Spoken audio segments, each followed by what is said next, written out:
Question है, एक कमरे में कुछ खरगोश और कबूतर हैं। उनके सिरों की संख्या 200 है तथा पैरों की संख्या 580 है। तो कबूतर की संख्या ज्ञात करना। बहुत ही आसानी से आपको हम बताएंगे इस सवाल को कैसे हल किया जाता है। बहुत ही सरल तरीके से बताया जाएगा। पहले आप कुल संख्या देख लेते हैं, कितना है 200। पैरों की संख्या कितनी है 580। ज्ञात क्या करना है, कबूतर की संख्या ज्ञात करना है। 200 है।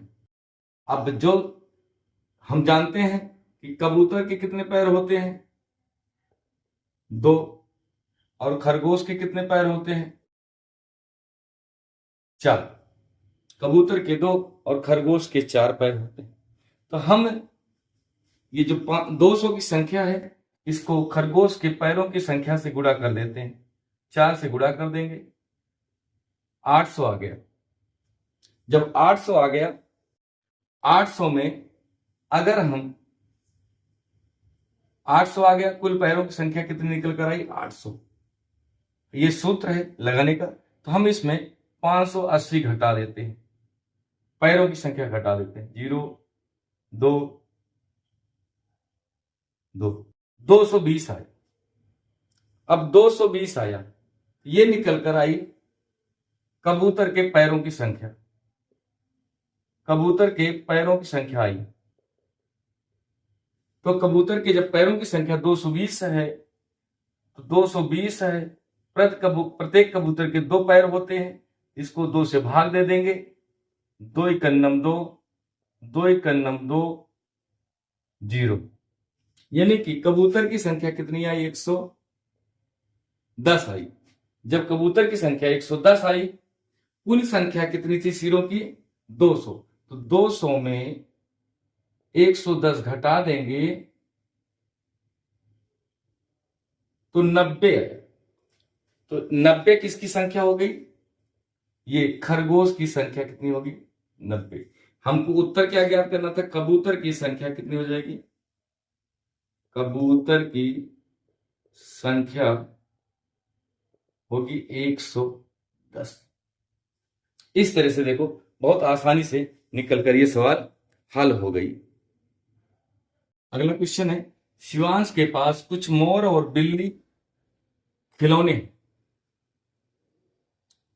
कुछ मोर और बिल्ली खिलौने हैं। उनके सिरों की संख्या 125 है तथा पैरों की संख्या 400 है।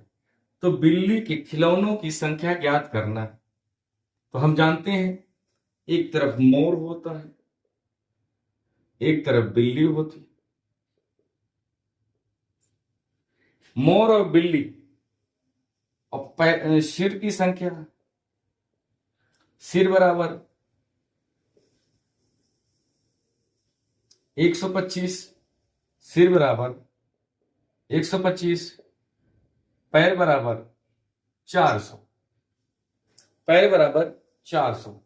आपका 125 है, कुल संख्या 125 है। तो हम पैरों की संख्या 4 से गुणा कर लेते हैं, बड़ी संख्या 4 पंचे 20, 4 दूनी 8, 2 10, 4 एक 9, 4 एक 5, यानी कि कुल संख्या 500 आई। 500 आई